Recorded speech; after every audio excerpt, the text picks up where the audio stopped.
Analog versus digital. The question has plagued guitarists in a way that the conversation has almost become uninteresting. To most of us now, the digital realm has become so good that it almost means that your vintage analog gear, whilst it does sound incredible, has the kind of downfalls that makes us ask the question, is it really worth it? So we thought we'd ask that very question on NoiseGate today, and we're going to use the three new UA pedals that have just come out recently, the Galaxy, the Del-Verb, and the Max, to kind of ask and hopefully answer this question. And of course, to line up some kind of comment war in the comments below. So if you really vehemently disagree with my position here, then I invite you to tell me all about it down below. But what we're going to do today is we're going to have a look at these three pedals and some of the features of them. And we're going to talk about potentially why a pedal like this may be a better investment for you than the vintage real thing. So first of all, let's start with the Max Preamp and Dual Compressor. This pedal here is based on UA's 1176 and LA2A compressor, the rack-mounted studio compressors, which are incredible studio tools used around the world still to this day by the top engineers, by everybody who has ever stepped into a classic studio will have come across an LA2A or an 1176 or both. And then the other one is we've got the Dyna here, which is based on the MXR Dynacomp, which is sort of the original, one of the original pedal compressors. Now, if you can find an original MXR Dynacomp, then they sound great, but they also have that thing that some of these compressors do where they really squash the signal to the point that it's sort of takes some of the high end out of it and doesn't really sound as much like your tone anymore. If you are wanting to get your guitar running through an 1176, you're going to have some kind of outboard gear to plug it into the guitar, to get into the line level that the 1176 needs to see, to come out of there, to have some kind of reamp box to go back to your amp. It becomes a little bit of a problem. So this is where modern emulations of these pedals come in. And so this pedal here actually has two different compressors that you're able to run into each other, as well as this preamp knob, which is based on the LA610, the universal preamp, which sounds incredible and is incredibly reliable. Now, this is another thing about vintage gear, is that while it sounds great, it's famously unreliable, especially things like tape delays or old spring reverbs or old pedals that have potentially noise issues. So Universal have kind of come along and changed the game here a little bit, made all of the quirks of the vintage that we love, and I'm going to go through some of them, but in the modern convenience of a digital modern pedal. So first of all, let's have a listen to some sounds from the Max. The Max, as I said, is two compressors in one. So on the left side here, I can select either the Dyna, the LA2A, or the 1176. At the moment, I've got the Dyna on. So if I put this on, this is kind of like your classic country pedal, country chicken picking sort of pedal. Before I do that, here is my unaffected, my clean tone here. So with the compressor on,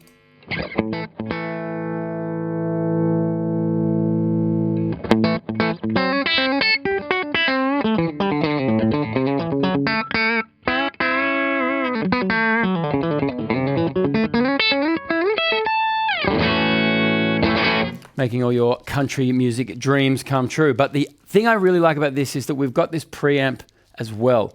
So this allows me to kind of overdrive the input signal a little bit. So again, if I turn this preamp up, it just kind of hits the front end of that compressor a little bit more, and we get this drive that sort of doesn't sound like your classic distortion pedal. It is sort of emulating, because it is a preamp, overdriving the front end of the compressor. So this is kind of how you might get sort of classic, I don't know, old aggressive rock tones, was sometimes plugged straight into the desk, everything turned up, and it sort of had this real crunch to it rather than the overdrive of a tube amp. So this is kind of emulating that, and I like that.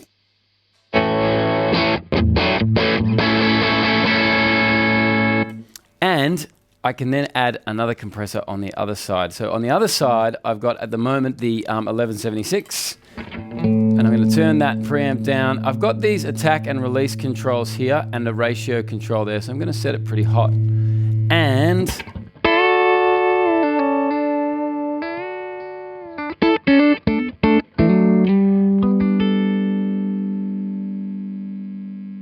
I get all of that wonderful sustain. Now, a trick that that slide player Lowell George used to do was run two 1176s into each other. Now, if you're in the studio, this is great. You have two 1176s. But if you're not in the studio, or if you are not able to use or have access to original 1176 compressors, one, let alone two, this has not always been that easy.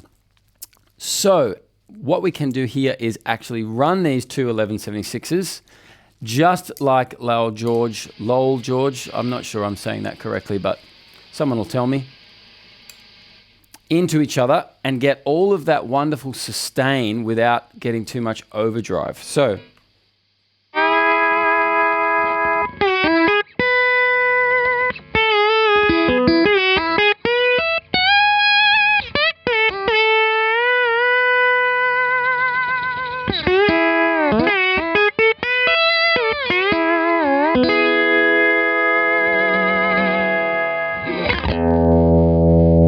you can hear that compressor's working pretty hard there. It's really, really grabbing the front of those notes. So let's dial that back a bit.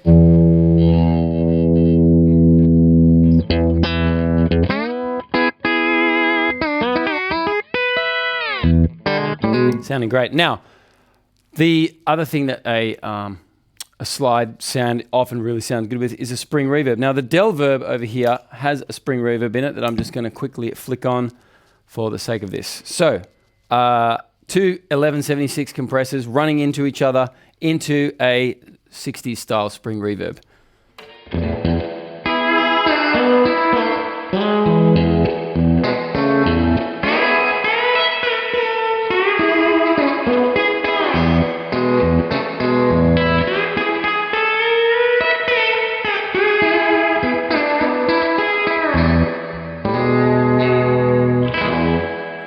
Now that, as you can hear, is quite an extreme setting. But one of the things I've found about all these pedals is it's pretty hard to get a bad sound out of them. So while we're in reverb and delay territory, I'm going to move over from the Max here over to the Galaxy. Now the Galaxy is based on the UA plugin of the same name, which is, of course, an emulation of the Roland RE201 Space Echo. Now, in order to really feel like I'm doing this thing justice, I'm going to swap guitars here. So the RE201 is a tape echo and reverb unit made by Roland. An incredible sounding unit that I personally love the sound of on vocals. It's the sort of thing that if you just, in a studio setting, just put this, or put the Space Echo on vocals and just kind of wherever you set it, it sounds pretty good. But it also sounds incredible on guitar, and hence the change of the guitar, because rockabilly players, someone like Brian Setzer, uses the RE201 as his slapback sound.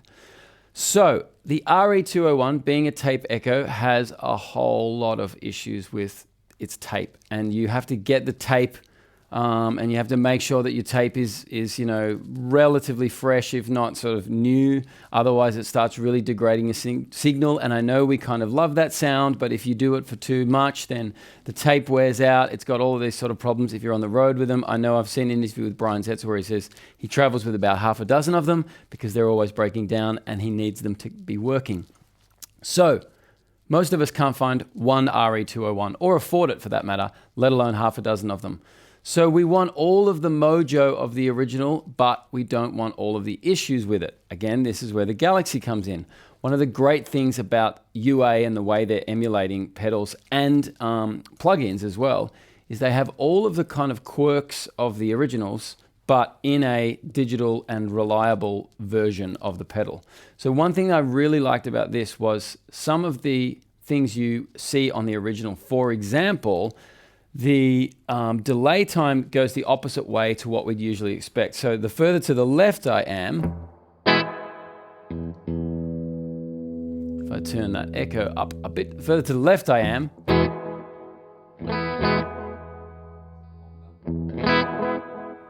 and as I go to the right,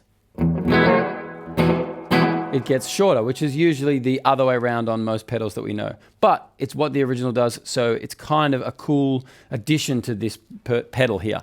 The other thing that's really cool too is that you can hear that it doesn't immediately go to the setting that you have turned it to. It actually emulates the tape slowing down and the tape heads slowing down so that you have that little bit of movement before you get to the speed that you want. Let's have a listen. So if I start here, I'm just going to turn that effect up a bit. If I start here, turn the reverb down. If I start here, very short, I'm going to turn the reverb and make it so it gets longer. Sorry, the delay, make it so it gets longer.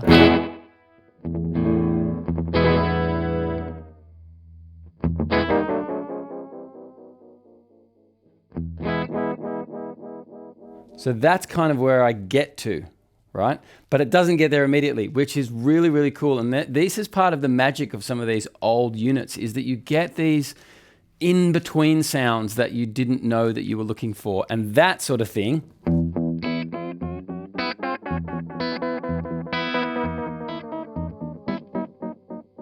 of course brings a certain mojo to the effect that maybe a modern pedal can't do. And so a lot of people would have gone back to the original and always been like, no, I swear by having the original and it's got to do that. And this is where these pedals come in. Have changed the game a little bit, maybe a lot. We'll see. Now, let's quickly talk about this. This pedal has 3 heads in it. So the delay heads in the RE201 kind of work around being a 16th note for the, if I use this tap tempo as well, there's another feature of the original that doesn't exist, is tap tempo, but we've got that here. So if I'm on head 1, I kind of get a 16th note slap. If I'm on head 2, I kind of get a dotted 8th. But the thing about it is it's almost more like the end of a triplet. So it's almost got a swing thing to it, which I think is why this pedal or this original unit worked so well with rockabilly music, because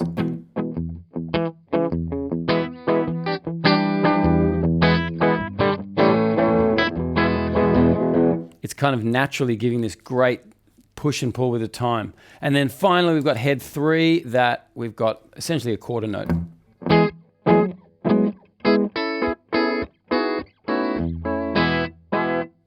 This also has the ability to age the tape so that the tape has a little bit more warble on it, which again is a sound that we as guitar players love. Get that chorusing, and you've also got controls for bass and treble. But the thing that I think is really cool about this is that the way that the tape speeds up and slows down, especially when it goes into oscillation mode, feels like the real thing. Now, the digital emulations of analog quirks often don't quite nail it. I think these guys have really, really done it here. So I'm going to go over to I'm going to turn my feedback of my delay up. I'm going to combine a couple of heads here. Let's get 1 and 3. And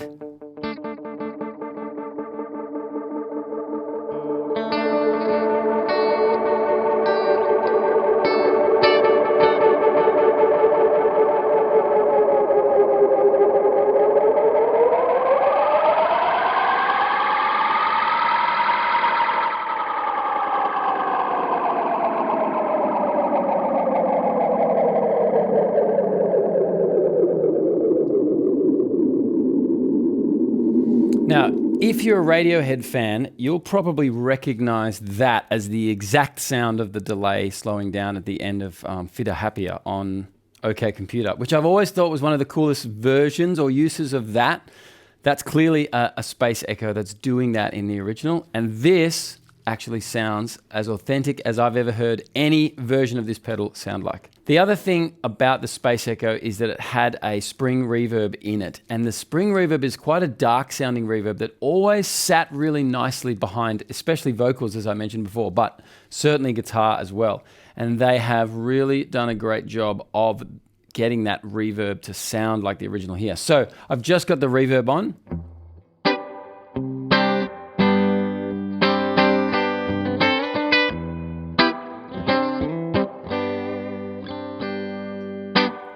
So you can see it's quite a dense reverb, but it's not in the way at all. Even if I turn the dwell up, and the volume of the reverb is at about halfway, but I can get all of those kind of really wonderful kind of splashy reverb sounds. Especially with some short delay in there, just for good measure, as I go back to head 1 and turn that back up.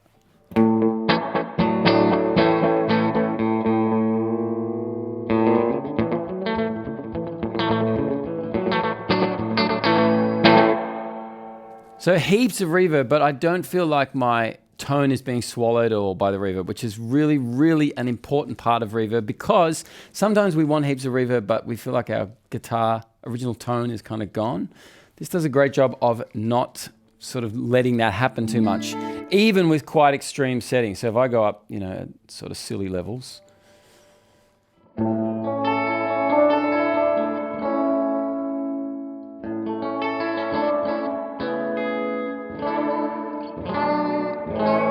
It blends in really nicely with the original tone of my guitar.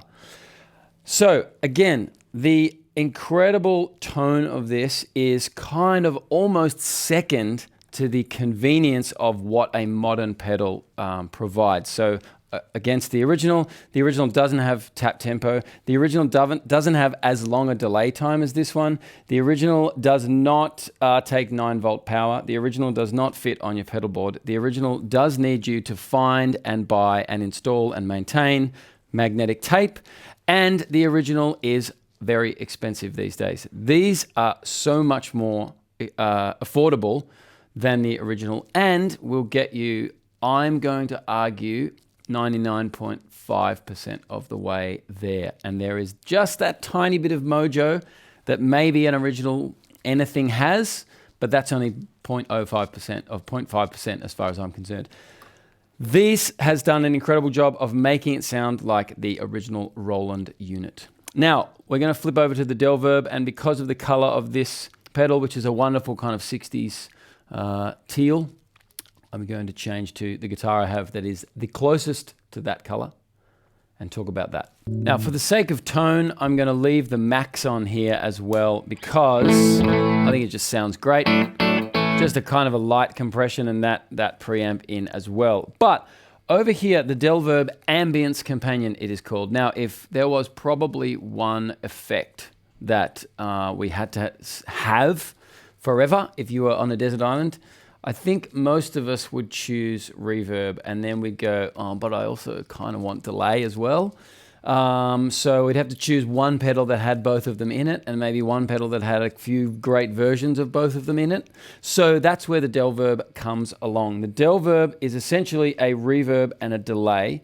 And on the reverb side, we've got a spring, so based on the kind of Fender 60s springs. Then you've got a plate, which is based on the EMT 140, so a studio classic. And you have the Hall 224, which I believe is based on the Lexicon Hall, which is the classic, again, studio reverb, very high quality, very well regarded. On the delay side, we've got a precision delay, which is like a digital delay. We've got a analog Bucket Brigade style delay, which is clearly based on a Memory Man. And we have a Tape EP3, which is based on the Echoplex EP3. So all of the kind of food groups, or all of the staples, I suppose, that you would need in delay and reverb. And importantly, they sound great. Now, once again, if you want an original EMT 140 plate reverb, you're going to need a room to put it in, and you're going to need some way to link your guitar to get that tone. So the reality is, for most of us, that's just a ridiculous prospect. So we're not going to do that. If you want the Hall 224, which is the Lexicon, I saw recently someone was selling one of the Lexicon units, the original ones, for somewhere near 10,000 Australian dollars, which is quite a lot of money for a reverb unit. And the original springs, you know, even modern recreations of spring reverbs, they set you back quite a bit.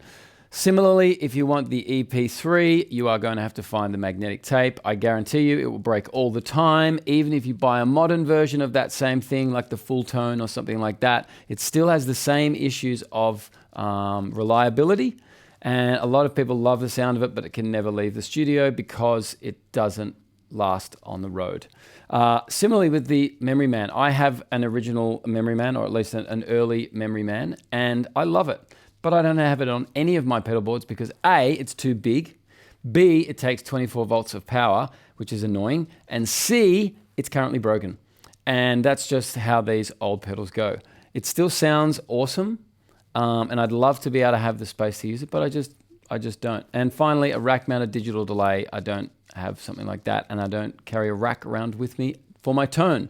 So enter the Del-Verb, 9 volts, stereo ins and outs, as all of these pedals have, by the way, and very simple controls. What I loved about this is that you've got the reverb control, and over on the spring, I just have one control for the reverb. Now, if you are afraid of deep diving into menus and all of that sort of stuff, that's the sort of control layout that you want. So, spring reverb up at about 12 o'clock.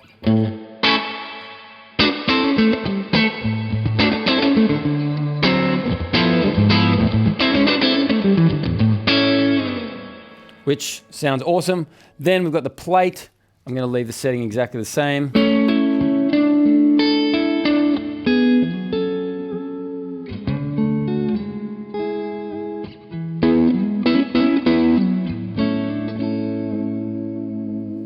And finally the Hall, which sounds really beautiful. And in fact, this was the first one that I turned on when I turned this pedal on, and it just straight away captured me.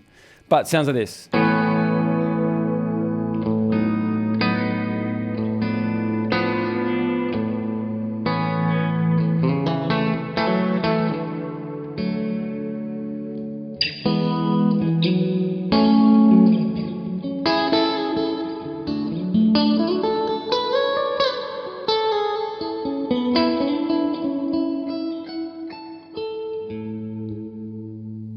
So stunning, stunning tone. Over on the delay side, a couple of things about this that I really liked is, once again, like the Galaxy, they've put in some of the quirks of the original. Now, like I say, I know the Deluxe Memory Man. I have one. I used to use it all the time. I loved some of the strange sounds I could get out of it. So I'm going to flick straight to that, and I'm going to have just a go at turning up. One of the things that had it was an input control, which kind of overdrived your delay signal. So that is actually included in this. Now, it's probably a quirk of the original that wasn't intended to be used like this, but it kind of sounded cool. So you can hear that delay is actually quite a bit louder. So I could turn the mix down a bit there, but turn the... You kind of get a lot of crunch on your delayed sound.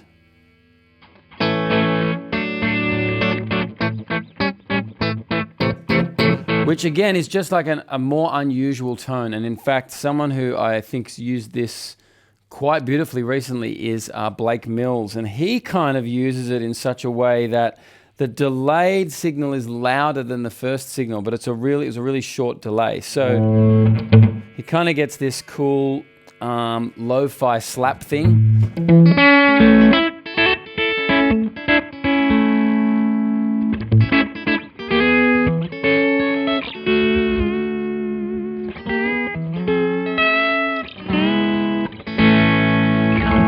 Which again, if you're looking for a sound that is not really like everything else, that's kind of where you want to go.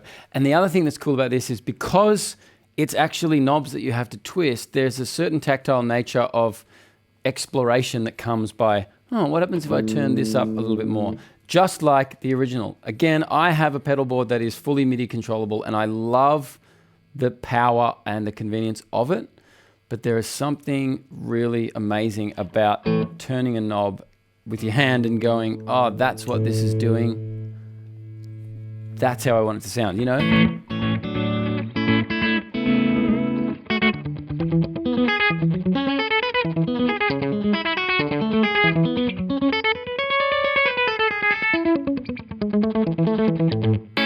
Like, I probably wouldn't find that sound in a modern delay with all of the presets and everything, because I wouldn't think to accidentally just turn to that setting. You know what I mean? I love that about these pedals. Now, if I also were to go back to my Memory Man, I used to love the kind of extreme settings of the modulation. So I'm gonna show you that here. So for example, the chorus sound.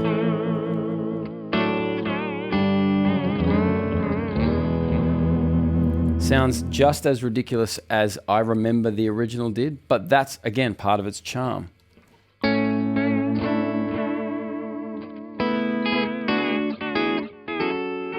And that modulation on a Memory Man is what gives it so much of its vibe. Edge from U2 obviously uses the Memory Man very famously, but I think whilst we all know his dotted eighth delay type delay use, we sort of don't talk about the beautiful modulation that's on some of his parts. And one that I always think of is Beautiful Day, where he kind of does something like, let's set that there. Another thing that I thought was cool about this, I remember if I wanted an approximate dotted eighth delay on my Memory Man, I'd turn it to about 10 or 11 o'clock on the original unit, which is about the same as what I turn it to here. Now, finicky little points, but this is the sort of deep nerdery that people like yourself and myself and the people at UA love getting into. But I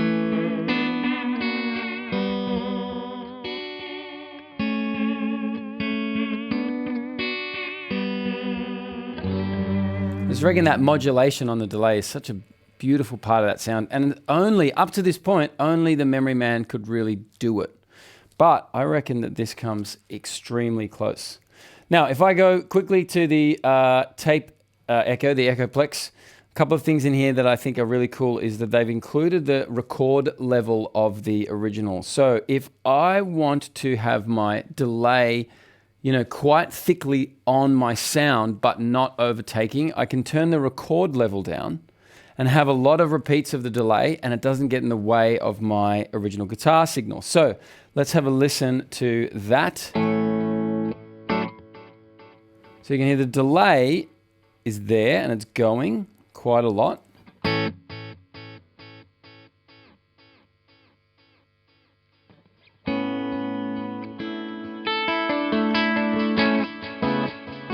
But because it's the way the original worked, because of the level that got recorded to the tape, it sort of sounded a little bit thinner, for want of a better term, but also it allowed for that delay to sit behind. Now, if I turn the level of that up, it records to the tape at a higher level, and thus you get a more hi-fi signal, more low end, all that sort of stuff. But the delay signal is much more present.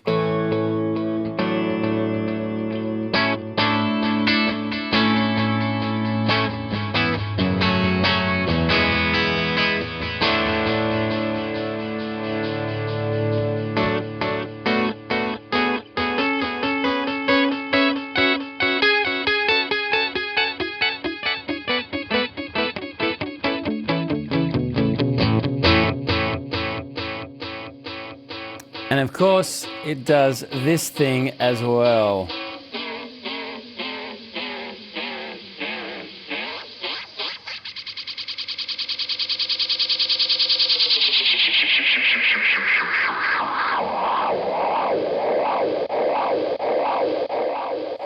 Which, like so many things in the guitar world, is the most ridiculous thing that we all check on delay pedals. But does the delay pedal do the oscillation thing? Which we all love. I'm not sure how many of us really use it that frequently, but we all want to make sure that it sounds as authentic as possible. The other thing that you may have noticed is there is when I turned the feedback up of that, it introduced a lot of noise into the signal. That's just like the original did. So as you can hear, they've been so incredibly reverent to the originals of all of these pedals. They are so authentic, right down to the position of the knobs, to the way that the tape slows up and speeds down, to the way that even though you've got the modern tap feature, it still slows the tape in the way that the original would have done. It still overdrives the kind of front end in the way that the LA610 does, and it still grabs and has all of the kind of beauty of the 1176s, but without any of the problems with interfacing via line level and all that sort of stuff, problems with maintaining tape, or problems with units breaking down or not having a room to store your plate reverb in. Whilst these do sound incredible as originals, one of the things that I think that UA may have overlooked a little bit is the ability to save presets via MIDI and control these via MIDI. There is an app that you can use, and everything does have an app these days, but these pedals do have a Bluetooth app that you can change some of the settings of what the foot switches do in some of the pedals. You can also get some presets in there, but it would have been great to have the ability to save a bunch of presets to use on your MIDI controlled pedal board. The flip side of that, of course, is that one of the features of these that make them so fun to use is the fact that I have to musically explore the units in order to get the best sound out of them. They're relatively big, so I probably am going to say that if I was to use these are the sort of things that are studio tools. They sound incredible. The noise floor is really low. All of the vibe is there, but all of the high quality modern versions of these sounds are available to you on your desk. I could sit around and sort of play with these controls on any of these pedals, and I would challenge anyone to get a bad sound out of them. I just didn't think it was possible. I thought all of the settings sounded incredible, and they just feel like I'm using the original, but I know it's not going to break on me mid-gig, mid-session, mid-noise gate video. So I love these UA pedals, and I want to put it out there into the universe that we have crossed over the point now where digital, modern, has taken over old and vintage and vibey. Now I know that I'm going to cop some hate for that, but based on these pedals, I'm going to say that here. I'm on record as saying it. We've crossed over. Digital is now every bit as good as analog. And before I get too many things thrown at me, thanks for watching NoiseGate. I'm out of here. See you later.